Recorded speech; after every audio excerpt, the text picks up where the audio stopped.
তারপর হচ্ছে জুলুম, প্রচুর জুলুম, মানে দুর্বল পাইলেই জুলুম করতে চাচ্ছি আমি। যদি দেখি ও আমার চেয়ে একটু দুর্বল, আমি জুলুম না করলে পেটের ভাব হজম হচ্ছে। জুলুম করাটাকে আমরা ক্রেডিট মনে করি যে আমি জিতে গেলাম। আরে ভাই, কালকে আমাদের মাঠে কি হবে আপনার আমার অবস্থা? কালকে আমাদের মাঠে কি হবে অবস্থা? আর যখন জুলুম মানুষ মেনে নেয় তখন আরো বড় জালেমকে আল্লাহ পাক চাপায় দেয়। এই জন্য আমাদের এই অবস্থা সংশোধন হচ্ছে না। ইল্লা মাশাআল্লাহ, আল্লাহ যে কবে করবেন আল্লাহ ভালো। তবে বিশ্বাস করেন, আপনারা বলেন যে এখন মুসলিম প্রধান দেশ, আমি একটা স্টেটমেন্ট দিয়ে দিচ্ছি এখন বসে বসে, এখন এটা হচ্ছে একটা মুনাফিক প্রধান দেশ। প্রমাণ করতে চাইলে আমার সাথে বসে। মুনাফিকের আলামত যে কয়টা আছে, এক নাম্বার কি, কথা বললেই মিথ্যার উপর দাঁড়ায় আছেন সবগুলো।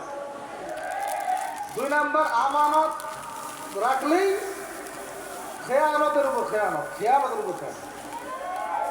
কিছু কিছু বড় বড় জায়গায় এমন কিছু মানুষকে বসায় দেওয়া হয়েছে যাদের মনে হয় ইসলামের নাম শুনলেই ভিতরে মানে তেলে বেগুনে জ্বলে উঠে গেছে। ইসলাম শব্দটা শুনলেই গায়ে জ্বালা শুরু হয় আগে। তো বেশি দিন নাই ইনশাআল্লাহ, হয় আল্লাহর গজবে এগুলো ধ্বংস হবে, অথবা ইনশাআল্লাহ তাআলা আবাবিল পাখি তো আর আসবে না পাথর ছুটতে। আবাবিল তো পাখির নাম না, আবাবিল মাত্র ঝাঁকে ঝাঁকে। এটা তো ওই আবরাহার বাচ্চা আবরাহার যুগ না যে আবাবিল আসবে আর পাথর ফেলবে। আসবে, পাথর ফেলার প্রজন্ম তৈরি হবে ইনশাআল্লাহ। মূল সমস্যাই হচ্ছে করাপশন, দুর্নীতি, মূল সমস্যা। এটা যদি না থাকতো সারা বিশ্বে বাংলাদেশকে টক্কর দেওয়ার মতো কান্ট্রি খুব কমই থাকতো। কে না জানে এগুলা?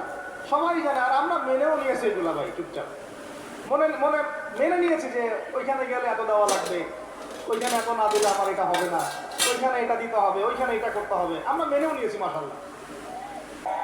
মনে করেন আমি একজন ইমাম সাহেব, আমি যদি আমার দায়িত্বে পালন ঠিক মতো না করে আমিও খেয়ানত করি।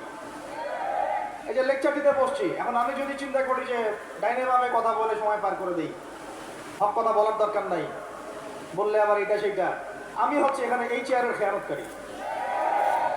প্রত্যেকটা ক্ষেত্রে চলতেছে এগুলো। 3 নাম্বার হচ্ছে যখনই ওয়াদা করে, কি করে বলেন তো, কয়জন ওয়াদা রাখি আমরা? কোনো সময় দেখা যায় অমুসলিম ওয়াদা রাখছে, মুসলমান রাখে না। দুধ কিনতে যাবেন, আমরা হিন্দু ভাইয়ের দোকান খুঁজতেছি, ও পানি মিশাবে না, আপনার কনফিডেন্স তৈরি হয়ে গেছে। মুসলমানের দোকানে যান না কেন, ও পানি মিশাবে। কি একটা অবস্থা, কি একটা অবস্থা। নবী সাল্লাল্লাহু আলাইহি ওয়াসাল্লাম একদিন এভাবে লেকচার দিচ্ছেন, মানে খুতবা দিচ্ছেন। একজন দাঁড়িয়ে বলছেন সাহাবী যে কবে কিয়ামত হবে ইয়া রাসূলুল্লাহ? তিনি বলছেন যে যখন দেখবা যে অনুপযুক্ত ব্যক্তির হাতে দায়িত্ব অর্পণ করা হয়েছে তখন ফান্তাযুরিস সাআ, কিয়ামতের অপেক্ষা করবে।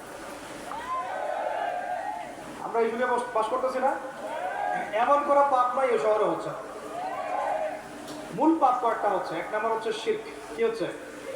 তারপরে হচ্ছে প্রতারণা। নবী সাল্লাল্লাহু আলাইহি ওয়াসাল্লামের কথা কি মিথ্যা?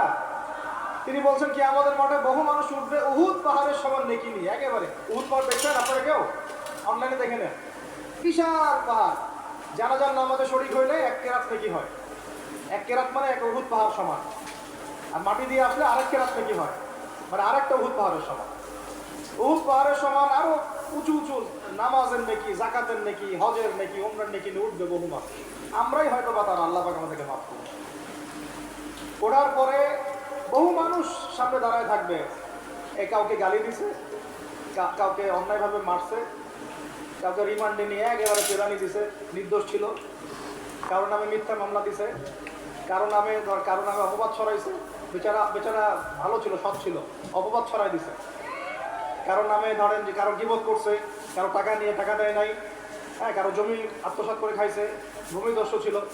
মানে মানুষের সাথে জড়িত পাপ ছিল। কি ছিল? অন্যের করছে অন্যের। এখন আল্লাহ পাক বলবেন যে তোমার এই ঋণ এখন শোধ করো। ওই দিন তো ঋণ শোধ করার কোনো বুদ্ধি আছে? বুদ্ধি নেই। এখন কি পদ্ধতি?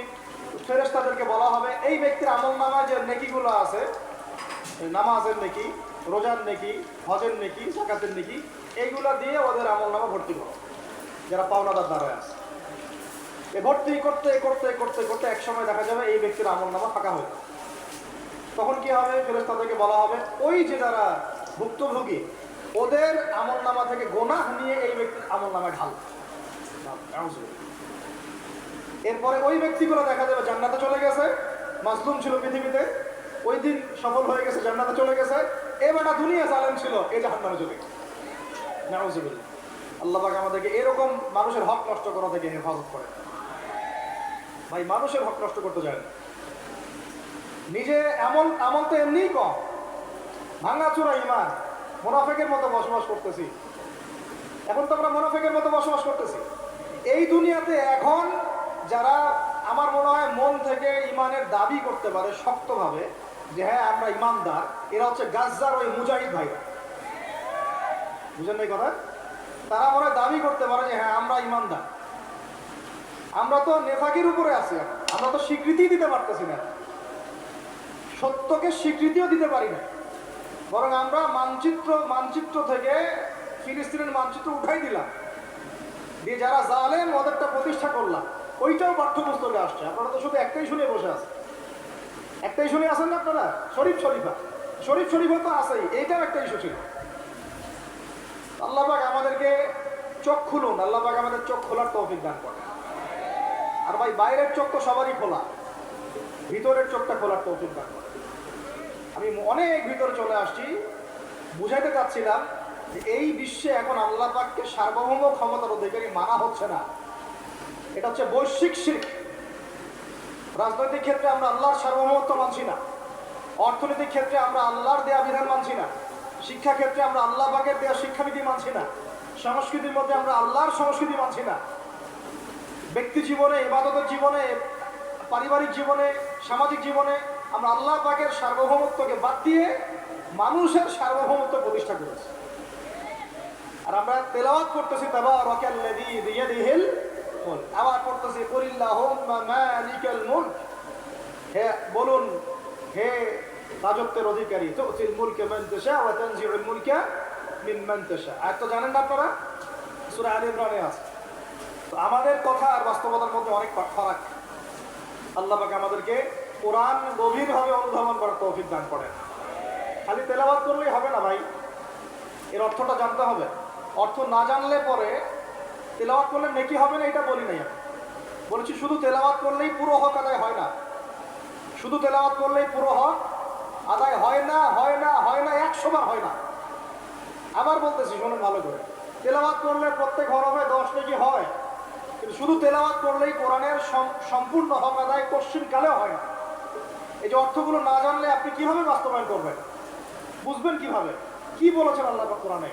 এই যে একটা আয়াত দিয়ে এতগুলো কথা বললাম, আপনারা এখন চোখ খুললো যে সারা বিশ্বে আল্লাহর সার্বভৌমত্ব সভরেন্টি নাই। এখন আমরা মানুষেরটা প্রতিষ্ঠা করেছি কিছু কিছু জায়গায়, ইল্লা মাশাআল্লাহ, কিছু কিছু জায়গায় আমরা মেনে নিয়েছি যে আল্লাহ পাকের সার্বভৌমত্ব ক্ষমতার অধিকার। এখন তো এটা মানুষের হাতে উঠে গেছে। আল্লাহ পাক আমাদেরকে পাঠাইছেন দুনিয়াতে তার খলিফা হিসেবে। কি হিসেবে? আল্লাহর খলিফার কাজ কি?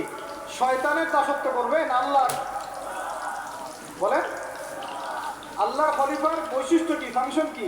সে কি শয়তানের দাসত্ব করবে না আল্লাহর? সে কি আল্লাহর বিধান মানবে না শয়তানের? সে কি আল্লাহর সার্বভৌমত্ব মানবে না শয়তানের?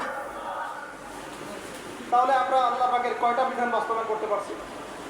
একজন আমাকে খুব কড়া ভাষায় বলছিলেন একদিন যে আপনি প্রথম ব্যক্তি মনে হয় বলেছেন ঢাকা হচ্ছে দ্য সিটি অফ আখিরুজ্জামান। আপনি চোখে দেখেন না ঢাকা